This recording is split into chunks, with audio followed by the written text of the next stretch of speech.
we all owe a debt of gratitude to these 4 little girls, and for them to finally take their proper place as heroines, true heroines of the civil rights movement, is indeed a long time coming. New restrooms have been built here at 16th Street Baptist Church, but 50 years ago today, what is now kitchen was the original bathroom where the 4 young girls were when the bomb went off. When I went to the hospital, I had glass all in my eyes and in my chest, just really, and I lost my right eye on that day and injured my left eye badly because, you know, when the doctor had operated on me, he was asking me what do I see. So I told him that I see a little light out of my left eye, but my right eye, I blinded instantly in my right. Thank you. On that day, September the 15th, 1963, my dad has instituted this day would be Youth Sunday, where youth could be feeling valuable. And we studied downstairs the lesson, a love that forgives, as Pastor Price eloquently did that at our 9:30 Sunday school hour.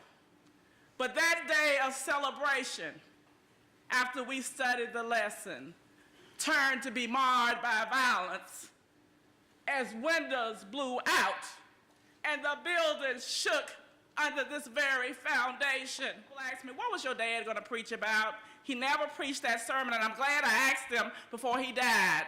He was going to say that Jesus Christ was the solid rock, the rock that will not roll, that we listen to, the children, we listen to rock and roll music.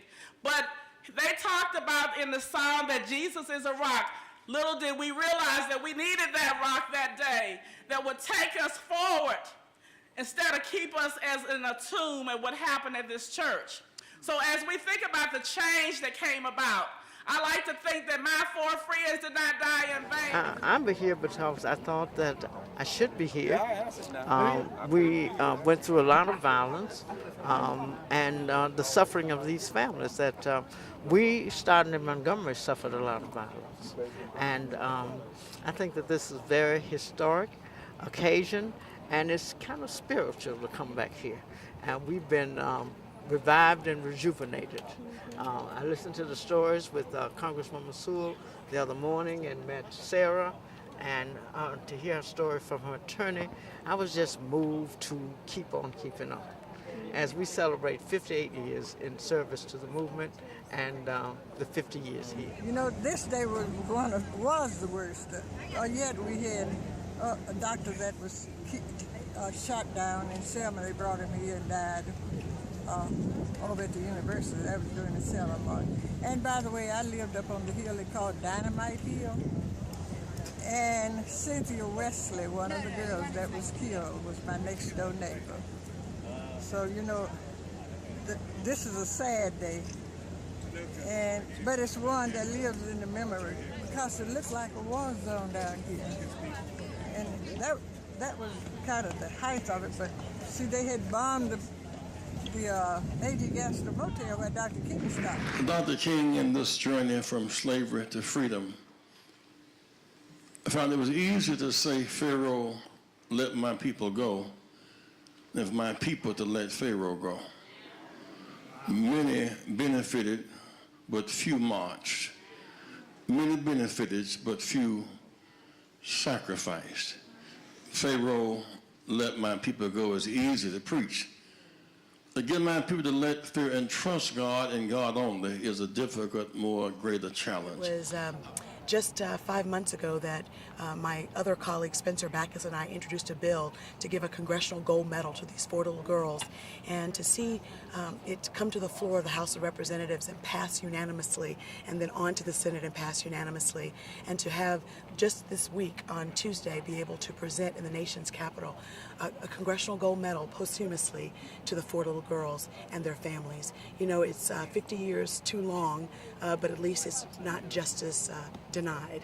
Justice delayed, but not denied. And so I'm just thrilled to be here today. You know, the tragedy that happened here 50 years ago really has paved the way for us to have black elected officials like myself. I know that as a little black girl from Selma, Alabama, who wasn't even born in 1963, I know that my reality would not be the same had they not taken their journey and their sacrifice. Little girls, every Negro who refuses to go down to try to register and vote participated in that act.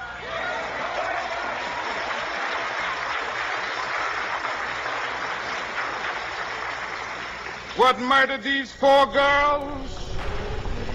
The apathy and the complacency of many Negroes who will sit down on their stools of do nothing and not engage in creative protest to get rid of this evil system.